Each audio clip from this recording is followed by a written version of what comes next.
Hai Mama and Dad, ada banyak pertanyaan dari pasangan suami istri yang berobat ke Morula untuk ikut program bayi tabung. Apakah dengan mengikuti program bayi tabung pasti terjadi kehamilan? Nah, itu yang menjadi pertanyaan banyak pasangan suami istri.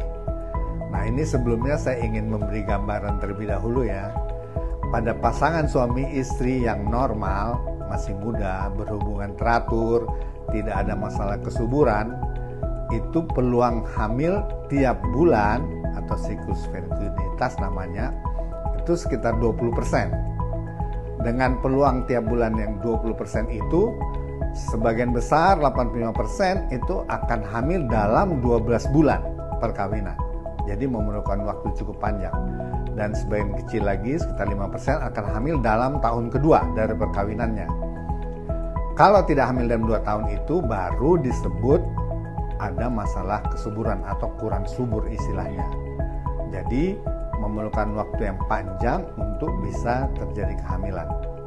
Nah, bagaimana peluang dengan program bayi tabung?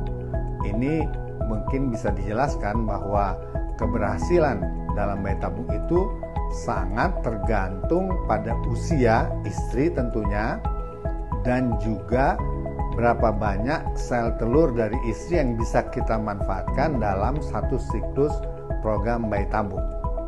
Jadi bayi tabung itu sebenarnya adalah mempertemukan sel sperma dari suami dengan sel telur dari istri supaya jadi embrio.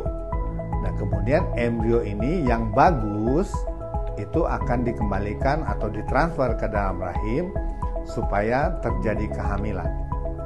Nah, kalau kita mentransfer embrio pada hari ketiga setelah kita kultur di luar tubuh ya, hari ketiga, maka peluang hamil itu sekitar 30-40%. Tapi kalau kita mentransfer embrio yang bagus pada usia hari kelima yang kita sebut blastosis, maka peluang hamil akan meningkat menjadi sekitar 40-50%. Tapi kalau kita melakukan seleksi lebih jauh dengan memeriksa kromosom dari embrio dengan teknik yang disebut PGTA atau Pre-Implantation Genetic Testing for Aneuploidy, jadi kita bisa menyeleksi embrionya normal atau tidak. Kalau tadi kan bagus atau tidak ya, tapi sekarang kita menyeleksi lebih ketat apakah normal atau tidak. Kalau kita mentransfer embrio yang normal, maka angka kehamilan akan meningkat sekitar 60-65%.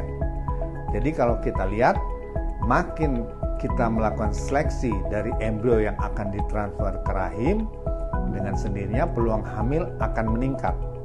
Akan meningkat, tapi tidak berarti pasti terjadi kehamilan, karena sebagian juga akan gagal atau tidak hamil. Salam 2 garis.